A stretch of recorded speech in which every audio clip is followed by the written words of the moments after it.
we realize it or want to admit it to ourselves and to the people of around us, we all find ourselves at this particular point at a place that we must make some very serious decisions. I know to the world around you, it looks like life is just passing you by. Everything is cool and copacetic. It's cool in the gang with everything around you. But the truth is, there's some very real issues going on in your head. And so it is, sisters and brothers, that God brings us to this point where we have to determine for ourselves whether we're going to follow him or whether or not we're going to do our own thing. God brings us to a point that we have to decide whether we will trust him in our lives or whether or not we're going to just move on and keep bumping our head against the metaphorical wall. I bring the matter to your attention because I'm very sure that even as I talk right now, there are some tough decisions that must be made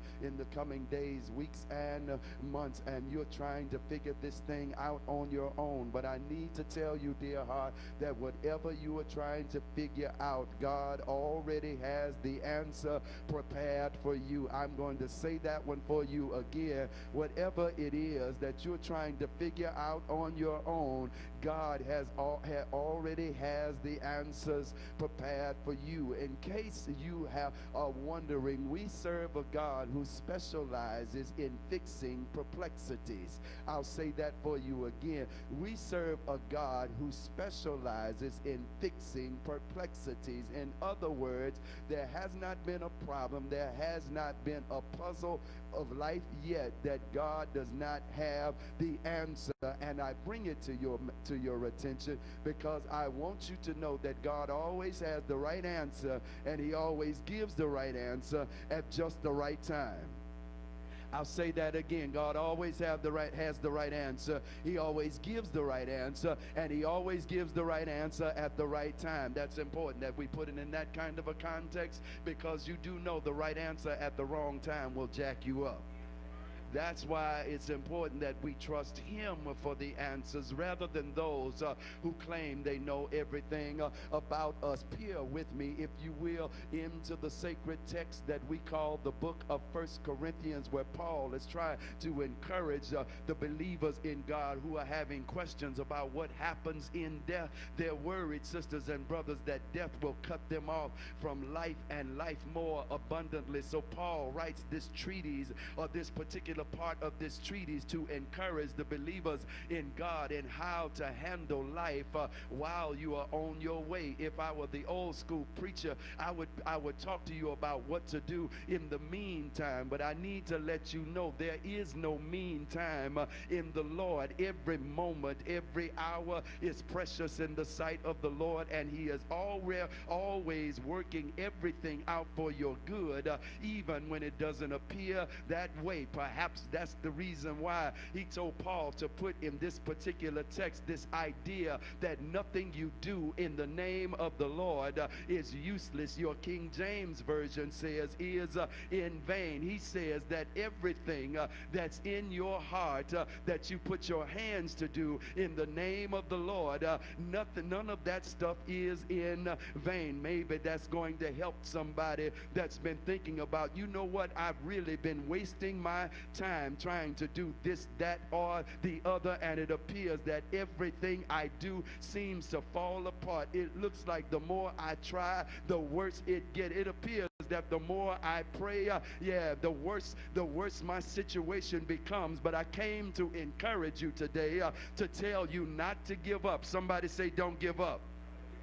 Don't give up, because, baby, if you are working in the will of the Lord, and if you are working according to the way of the Lord, and if you are working what God has told you to do, it is not in vain. It will work out. It will work out. It will work out. It may not look like it right now, but it will work out. You may not have the answer to that situation now, but it will work out. I know it appears that you will never cross the lines that you want to cross. I know sometimes it looks like that your so-called joy in the morning is never going to come to you, but God sent me to this 12 o'clock service to tell somebody, don't stop praying now. Don't stop working now. Don't stop preaching to those people who won't listen to you now, because it will work out. Somebody say that with me. It will work out. I'm trusting myself to the Lord. I've committed myself to the Lord. And so it is. And so it is. If I'm committed to him, then my faith, my faithfulness, my praise and my worship, the level of the degree of my work in the Lord is not determined by how I feel.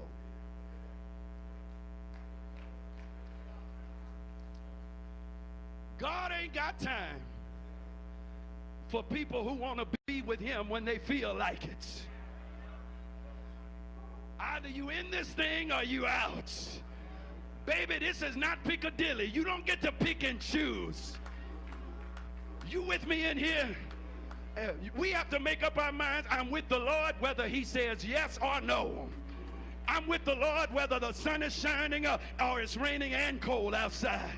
I'm with the Lord whether everybody's patting me on my back or I have to stand all by myself. Somebody say determination. Commitment suggests. Commitment suggests that I'm with him and I'm all in. Here it is. Our flesh challenges us that we try to hold back in case something goes wrong. Yep. So that's why I love you, but I don't love you like that, because I don't want you to hurt me.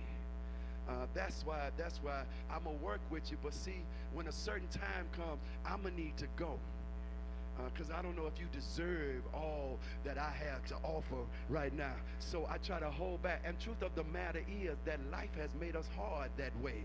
Some of us are jaded that way because we've been hurt so many times.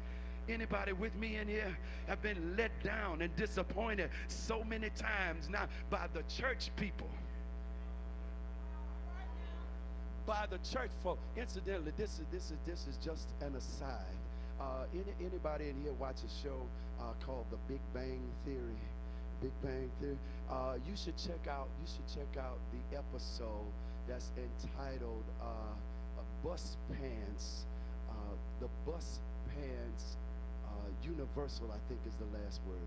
The Bus Pants Universal, where one of the character has to catch the bus, and he puts on his old dirty pants because he don't want to sit in a seat where everybody else has said, so he calls that his bus pants. Here's the point. This joker, they're in a group working, but the joker with the bus pants can't have his way. So the first thing he does is try to break up the group.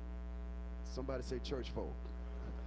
Next thing he does is try to cause disruptions in the meeting, and so he plays his music loud while the people are trying to meet to move forward. Somebody say church folk. Next thing he does is meet with two of the members who are in the group. He meets with them apart from the leader to try to cause confusion in the group. Somebody say church folk. He tries to declare, he stands in the meeting of the group and tries to say, I think our leader is incompetent, so I think you ought to let me become the leader. Somebody say church folk. The fact of the matter is, sisters and brothers, that even when church folk have harmed you and hurt you and pushed you back, if you trust yourself in the Lord, you know that he's enough God that he can handle even the church folk. Y'all with me in here? And so here it is. God says, either you with me or you're not. Enthusiasm will take you further than your feelings will take you. Are y'all with me in here? If you make up in your own mind, I'm going anyway, and I'm giving it everything that I have, somebody knows you will make it. You will make it. You will make it. You will make it. You will make, I'm going to keep saying it till it drops in your consciousness. You will make it. You can't be defeated because you already have the victory. Give God praise in this place.